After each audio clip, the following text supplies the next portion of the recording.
La ville de Montreuil développe depuis de nombreuses années des politiques publiques ambitieuses pour répondre aux défis climatiques et environnementaux. Ça s'inscrit dans le cadre de politiques innovantes en matière de rénovation urbaine, de performance énergétique des bâtiments, de mobilité durable et d'alimentation durable.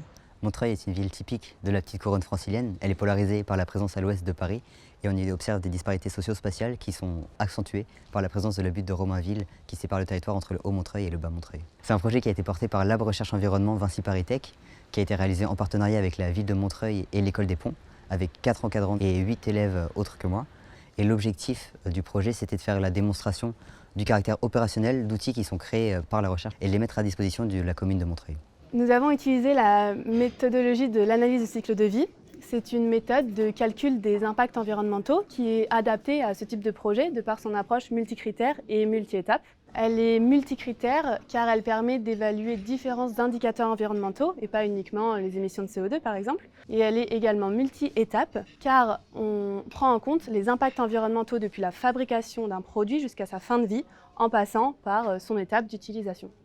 L'étude a révélé que la consommation alimentaire des Montreuillois génère 280 kilotonnes d'émissions de carbone par an.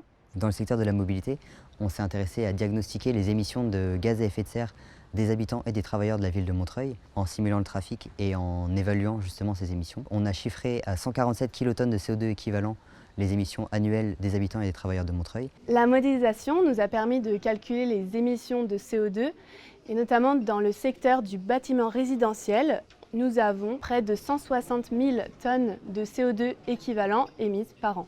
Nous avons donc choisi de comparer ce résultat à un scénario particulier qui est donc la rénovation complète des bâtiments construits avant les années 1970 et une rénovation partielle des bâtiments construits après cette date. On a comparé cette situation initiale à un scénario où on a favorisé les mobilités douces, favorisé les véhicules peu émissifs en transformant la ville en zone à faible émission et on a passé la ville également en zone de rencontre en faisant une moindre place à la voiture au sein du centre-ville. Sur la base de ces résultats, les étudiants ont proposé un scénario qui implique la réduction du gaspillage alimentaire de 50% et la réduction de la consommation de viande de 20%. Chaque groupe avait globalement ses propres indicateurs, mais il y a 3 indicateurs clés qu'on a retenus pour tous les groupes et qu'on a mobilisés pour présenter les conclusions générales de l'étude, qui sont les émissions de gaz à effet de serre, l'énergie consommée et les déchets produits. On s'attendait plutôt à observer des différences entre l'Est et l'Ouest du territoire, mais finalement c'est plutôt le quartier de Signac-Murapêche et de la Noué-Clos-Français où on a observé les plus grandes réductions des émissions, probablement dans la mesure où les bâtiments qui sont présents sont plus anciens et donc les mesures qui ont été proposées dans ce secteur ont été plus efficaces.